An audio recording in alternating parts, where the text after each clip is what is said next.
Papa, j'ai besoin de cette guérison. Papa, j'ai besoin de cette délivrance. Quel est ce démon?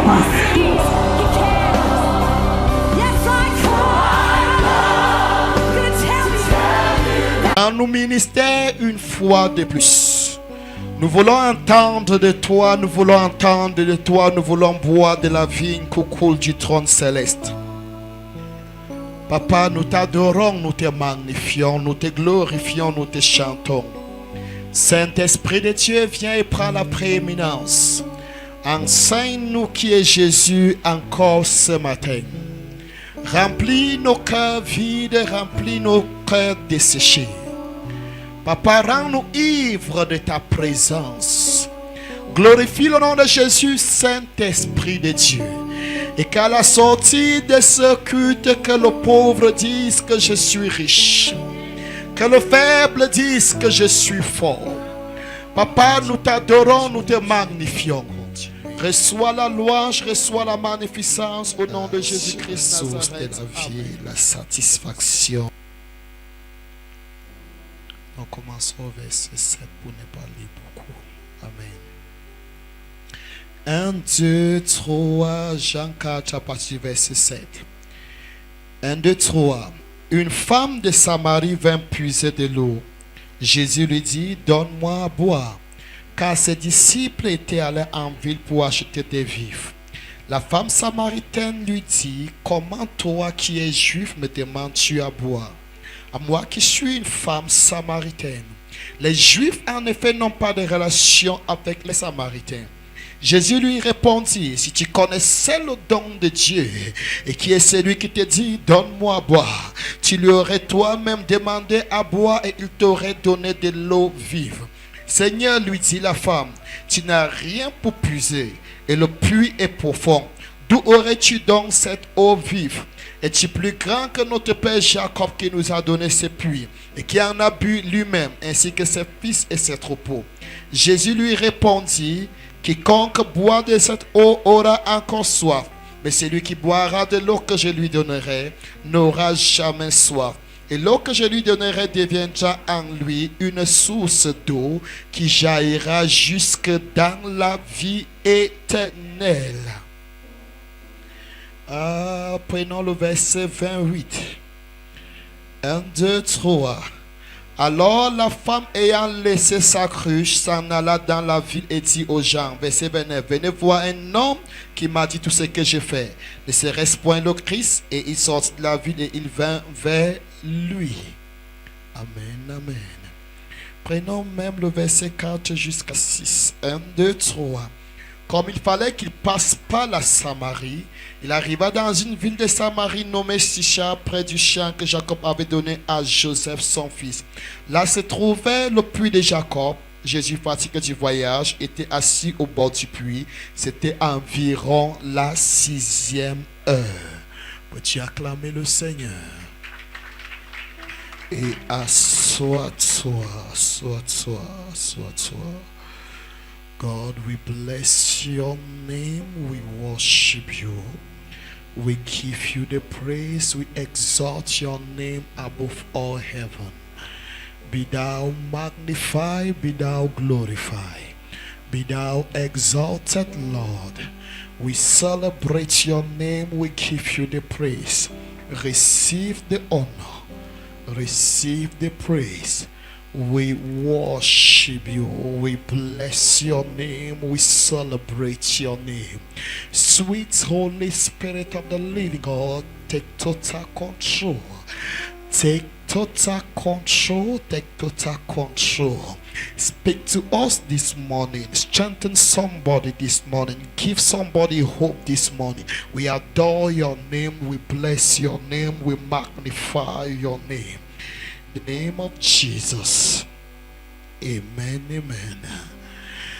Ça fait depuis déjà, nous sommes peut-être dans la 3e ou 4e semaine où nous parlions de... Amen. Même si Dieu utilise l'âne pour te parler, sur cet âne-là, un homme doit monter au-dessus. Are you there? Non, Dieu lui-même rend ministère. Je n'ai pas besoin d'un homme. Tu mens. C'est le diable qui te rend ministère.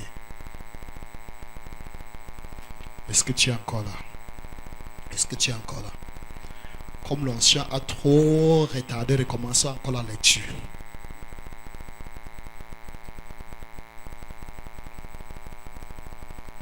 On peut juste prendre le 14 et le 27. Tiens-toi sur tes pieds. Ne te fatigue pas de l'honorer. Tiens-toi sur tes pieds. Tiens-toi sur tes pieds. Est-ce qu'on peut lire? 1, 2, 3. Mais celui qui boira de l'eau que je lui donnerai n'aura jamais soif. Et l'eau que je lui donnerai deviendra en lui une source d'eau qui jaillira jusque dans la vie éternelle. Une deuxième fois. Mais celui qui boira de l'eau que je lui donnerai n'aura jamais soif. Et l'eau que je lui donnerai deviendra en lui une source d'eau qui jaillira jusque dans la vie éternelle. Time. 1, 2, 3. Mais celui qui boira de l'eau que je lui donnerai n'aura jamais soif. Et l'eau que je lui donnerai deviendra en lui une source d'eau qui jaillira jusque dans la vie éternelle. Verset 28. Alors la femme ayant laissé sa cruche s'en alla dans la ville et dit aux gens: venez voir un homme qui m'a dit tout ce que j'ai fait. Ne serait-ce point le Christ? Amen. Tu peux t'asseoir. Nous connaissons tous l'histoire de la femme samaritaine. Oui, nous avions dit dans des séries précédentes que c'était une femme qui avait été rejetée par la société dans laquelle elle vivait. Et c'était dû certainement à ses multiples mariages. Et la Bible nous fait comprendre que cette femme est venue aux eaux à la 6e heure. Généralement dans les pays de l'Orient, les gens partaient puiser de l'eau plutôt le soir, durant la fraîcheur du soir. Mais cette femme était dans une position qui ne la permettait pas à être en compagnie avec les autres femmes. Oui, parce qu'elle était méprisée, elle était rejetée, elle était la femme la plus calomniée de la société. Et à cause de cela, elle avait choisi son camp à elle. Et son camp à elle était la solitude. Elle n'était avec personne.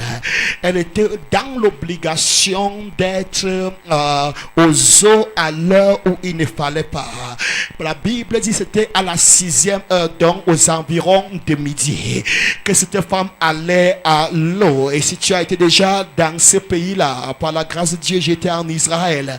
À l'heure là, il fait excessivement chaud. La chaleur est intense. La chaleur est vive. En effet, on dirait, si tu n'es pas habitué, tu auras l'hémorragie. Je me souviens qu'on nous demandait de porter les chapeaux larges pour pouvoir nous abriter un peu, parce que la chaleur était très très intense et nous marchions dans des bus climatisés. Mais voilà une dame qui doit faire des centaines ou des kilomètres à la recherche de l'eau. Je disais encore mercredi que nous sommes dans la génération Android. Les enfants tournent seulement l'eau aux cheveux de leur lit et puis ils peuvent se laver. Nous-mêmes à notre époque, on faisait des centaines de mètres, voire 1 kilomètre ou des mètres pour pouvoir chercher de l'eau. Mais aujourd'hui, c'est tout à fait le contraire. Donc, tu peux ne pas comprendre l'histoire de la femme samaritaine. Du moins, il est important que tu comprennes qu'elle faisait une longue marche sous un soleil ardent pour pouvoir trouver de l'eau. sous un soleil très vif pour pouvoir trouver de l'eau. Pourquoi? Parce qu'elle était rejetée des autres femmes de la communauté. Et elle a bâti son camp à elle. Elle vivait dans la solitude. Personne ne m'aime, personne ne veut me voir. Tout le monde mal parle de moi. Si un seul instant Dieu pouvait vous faire entrer dans mon cœur pour que vous sachiez ce que je vis. Ne vois pas seulement des désordres que certaines personnes font. Ne vois pas seulement le péché de certaines personnes. Est-ce que tu es sûr que si tu es dans la même chaussure avec la même personne, tu aurais eu une vie différente? Ne dis pas seulement qu'il bavarde ou elle bavarde trop. Peut-être que tu avais été dans le même plan que cette personne, dans le même arrière-plan culturel ou culturel. Est-ce que tu es certain que tu n'aurais pas fait pire que cela? Est-ce que quelqu'un est en train de me suivre? Nous ne sommes pas en train de cautionner le péché. Non, c'est pas ce que nous sommes en train de dire. Mais il y a des personnes dont les circonstances les ont obligés à être dans une certaine vie. Comment peux-tu te moquer d'elle qu'elle se prostitue alors que tu sais que sa mère elle-même était prostituée? Elle a été élevée avec l'argent de la prostitution. Pourquoi ne peux-tu pas avoir un petit peu de la sympathie, un petit peu de la gentillesse et de comprendre là où cette personne est venue? C'est vrai, il t'a volé, ça fait très mal, mais ne sais-tu pas que son père à lui était un braqueur? Je n'ai pas dit qu'on se cache derrière nos jeunes pour pouvoir commettre des crimes. Non, ce n'est pas ce que j'en ai dit. Mais ma Bible me dit que attribue ton soin à ton troupeau. Connais chacune de tes brebis et attribue ton soin à ton troupeau. En d'autres mots, dans une bergerie, toutes les brebis ne sont pas pareilles. D'autres sont nés des enfants, des parents riches. D'autres sont nés des parents pauvres. D'autres sont nés des maisons moyennes. D'autres n'ont pas été à l'école. D'autres sont tellement remplis d'eux-mêmes parce qu'ils sont très instruits. D'autres vivent dans le complexe de supériorité. D'autres vivent dans le complexe d'infériorité. Chacune de ces brebis a un caractère particulier. Il dit, grand médecin, connaît chacune de ces brebis-là pour pouvoir les soigner. Pendant que tu parles à un ancien bandit, sache que c'est à un ancien bandit que tu parles. Pendant que tu punis un enfant qui est tombé dans l'adultère, sache de quelle famille est d'abord venu cet enfant. D'autres ont grandi dans cette chose, ça fait partie de leur vie. La punition ne doit pas être la même chose. Il faut être beaucoup plus patient avec cet homme qui vient à l'église étant ivre. Avant même que je ne me révèle à lui, il buvait 2 casiers par jour. Je l'ai fait sortir dans les bars. Il ne pouvait pas s'en sortir. Pendant que je le guéris, sois un petit peu patient avec lui. Il est différent de cet autre enfant qui est né dans une famille chrétienne, n'a jamais goûté la bière. S'il ose prendre la bière, je veux le châtier le même jour. Parce que cela ne vient pas de son origine. Are you still there? Est-ce que quelqu'un est en train de me suivre? Et tu connais chacune de tes brebis et attribue ton soin à ton troupeau. Cette dame, personne ne connaissait qu'elle vivait. Les gens l'accusaient. On dit la femme aux multiples mariages. Au jour d'aujourd'hui, elle ne peut même pas révéler qu'elle a un 6e homme parce qu'elle sait que d'un moment à l'autre, ça sera encore au tribunal. Les gens chuchotaient seulement derrière. Est-ce que tu sais qu'elle s'est encore mariée? On disait non, oui, elle s'est encore mariée. Elle-même, elle sait qu'elle ne peut même pas faire connaître parce que ce n'est qu'une affaire d'1 an, 2 ans. Ça va se dissoudre. Oh my God, j'annonce à quelqu'un, ça ne doit plus se dissoudre. Quand je me mariais, mon épouse et moi, les gens nous ont donné 6 mois. 6 mois. 6 mois. Des gens que je ne connaissais même pas. Des gens qu'elle ne connaissait pas.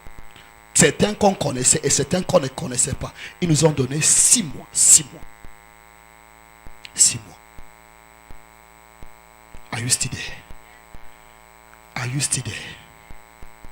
Chaque fois que tu prononces le chiffre 6, fais très attention.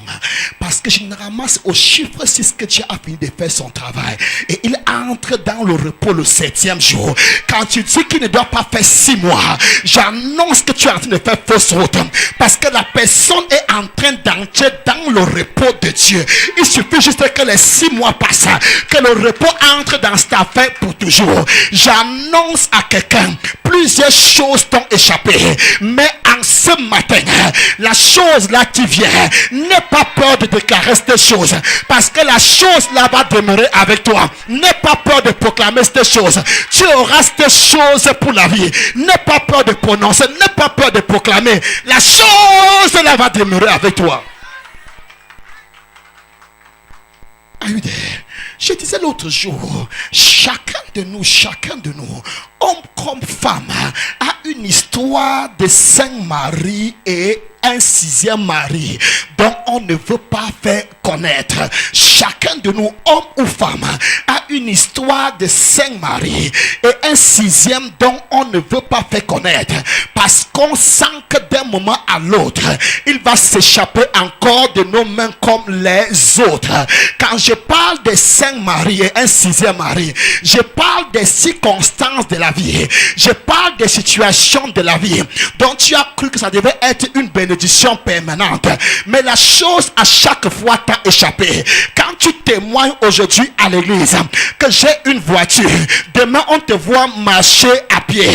2 jours après, 1 an, 2 ans, tu viens donner encore un autre témoignage. Mais quelques jours après, on ne voit pas ce que tu as témoigné. Et c'est comme ça que les choses se poursuivent. Et tu es déjà arrivé jusqu'à tu as un 6e témoignage ou bien une 6e bénédiction. Tu as peur de témoigner parce que tu te dis, si je témoigne encore et que demain on ne me voit plus avec la chose, que dois-je faire? J'annonce à quelqu'un, n'aie pas peur. Ce 6e, I feel like I'm talking in here. Ce 6e miracle va rester avec toi. J'annonce à quelqu'un, ce 6e miracle va rester avec toi. Are you still there? Mais ce qui nous intéresse en ce matin, c'est que la femme samaritaine, après avoir connu 5 mariages et vivant actuellement avec un 6e, n'a pas pu témoigner. Pourquoi elle allait derrière toutes ces personnes? Parce que quelque part dans son cœur, elle se dit que si elle se dit qu'il y a un vide dans son cœur et ce vide ne peut être comblé que par un mariage. Donc la raison pour laquelle elle allait de mari à mari, c'est parce que à chaque fois elle se disait que le problème de son cœur était le mariage. Et nous savons tous que depuis le temps d'Adam, et puis le temps du jardin d'Éden, quand Dieu a quitté l'homme dans le jardin, il y a un vide qui s'est créé à l'intérieur de l'homme. Et ce n'était pas seulement le cas de la femme samaritaine, parce que nous voyons aussi Adam et Ève. Quand Dieu les a quittés, ils ont commencé à se sentir inconfortables. Et la Bible me fait comprendre, ils ont commencé à coudre des habits pour pouvoir cacher leur nudité. Ils avaient besoin de vêtements pour le froid. Ils avaient besoin de choses pour pouvoir combler ce vide qui s'était créé dans leur cœur. Écoute-moi et écoute-moi bien. Le problème qui s'est passé dans le jardin d'Éden, c'est que quand l'homme a péché, ces personnes étaient toujours nues. Ces personnes n'avaient pas des habits sur eux. Je ne crois pas que la température avait directement changé. Non, le problème c'est qu'un vide s'est créé. Et quand chaque fois que le vide se crée, on veut absolument combler ce vide. Et le plus souvent, on cherche à combler ce vide parce qu'il ne peut pas véritablement combler ce vide. Il y a des personnes, ces personnes se disent que non, je me sens d'une façon autre.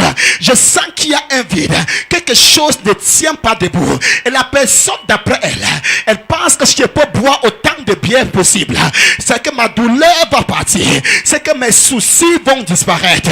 Et comme je disais l'autre jour, un comédien disait l'autre jour, je crois que c'est Kokam Nassi, il disait que certaines personnes veulent noyer leurs soucis dans les verres de bière. Mais ces personnes ont ont oublié que leurs soucis ont déjà appris à nager.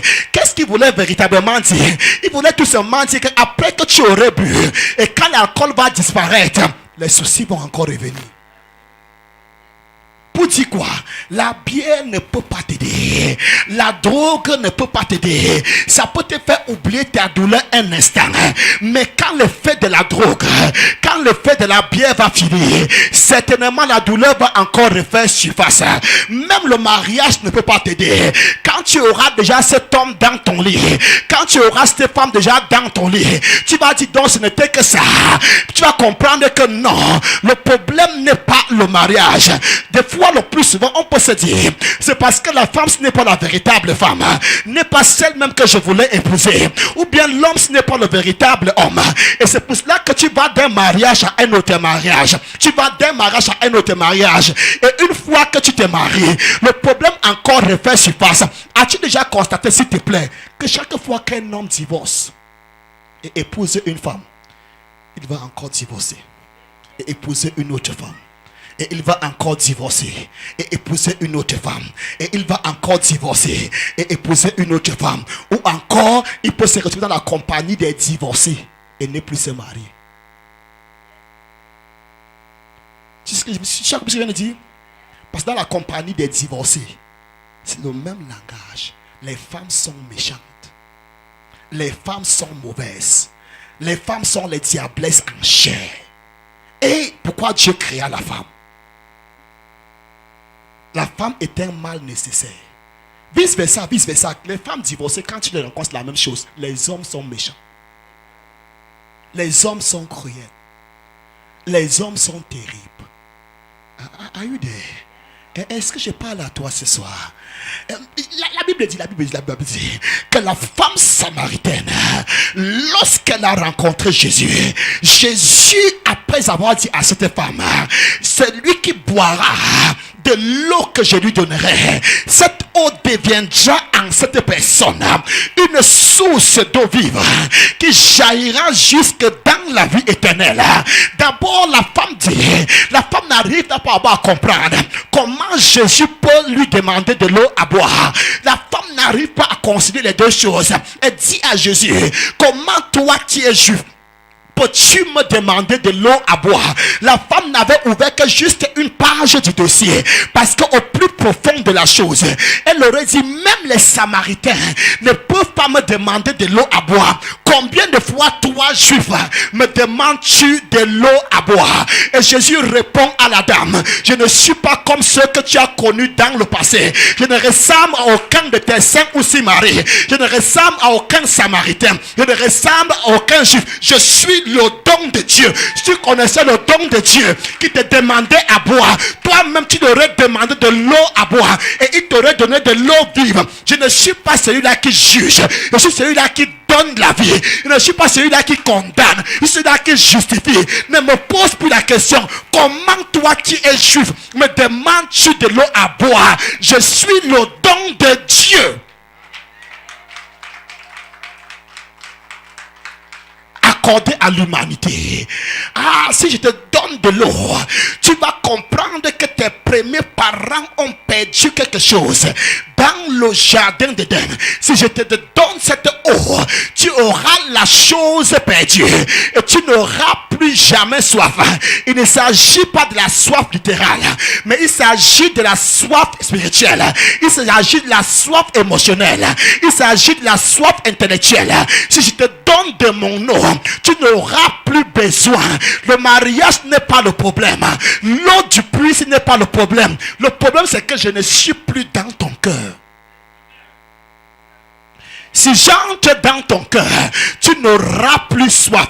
Et ma Bible me fait comprendre que Jésus n'a pas creusé un puits pour cette dame dans son salon ou au chevet de son lit. Jésus n'a pas légalisé son mariage. Jésus a seulement dit, celui qui boira de l'eau que je lui donnerai n'aura jamais soif.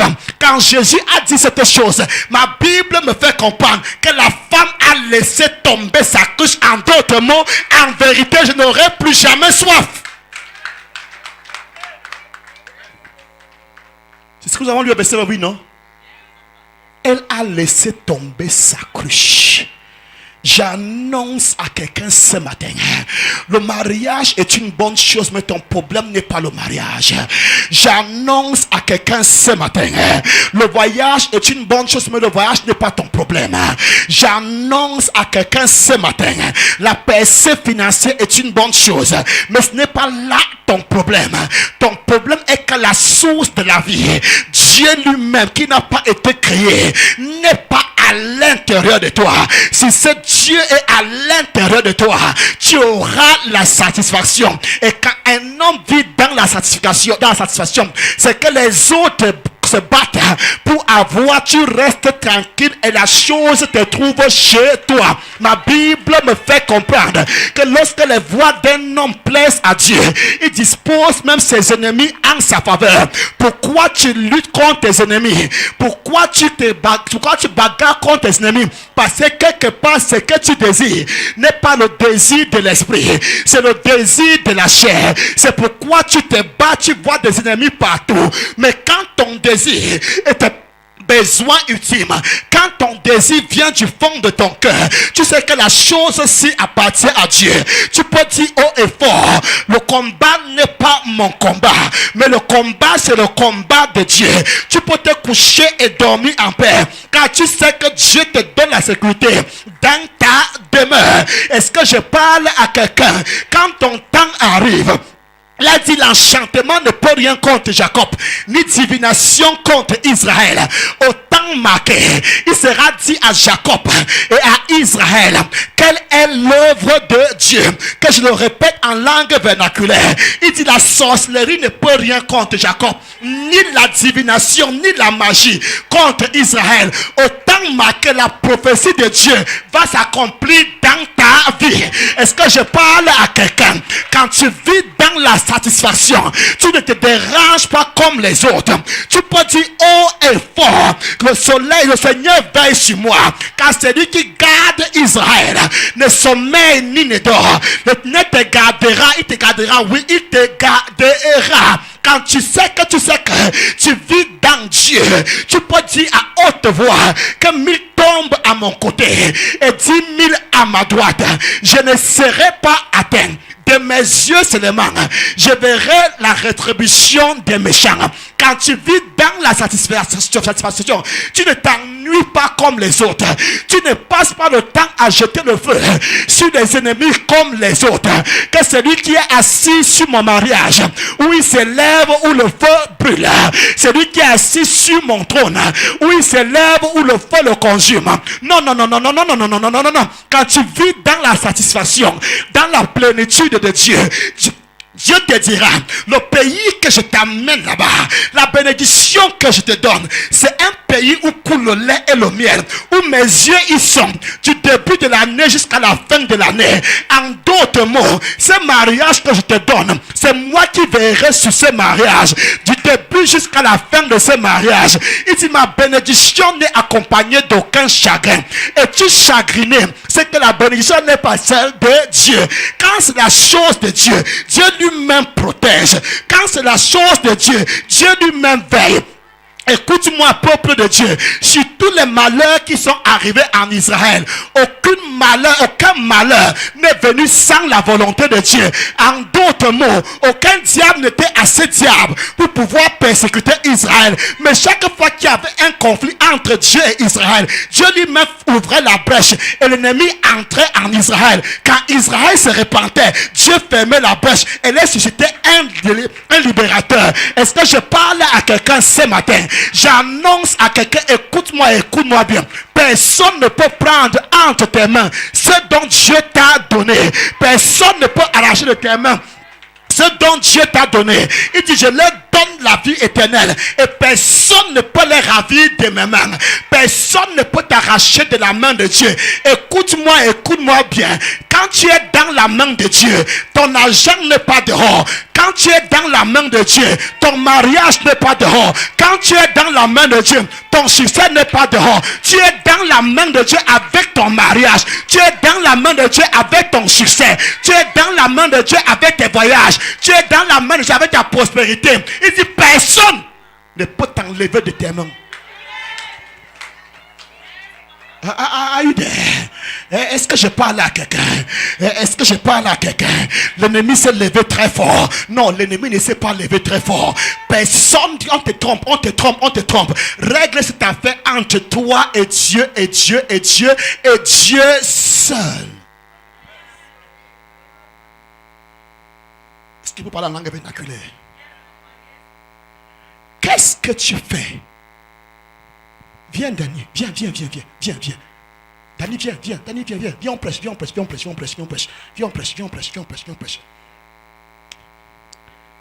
Monte. Qu'est-ce que tu fais? Tu prends quelque chose. Je ne sais pas si c'est un gâteau ou bien c'est un cadeau de fin d'année que tu donnes à ton enfant. Et tu vois un autre enfant, ou bien un voisin ou un monsieur, venir et arracher ce don que tu veux donner à ton enfant. Tu croises les bras et tu dis merci parce que tu as arraché. Non, tu te lèveras comme un lion. Non, tu te lèveras comme une lionne. Et Dieu me dit, crois-tu que je ferai autre chose que cela?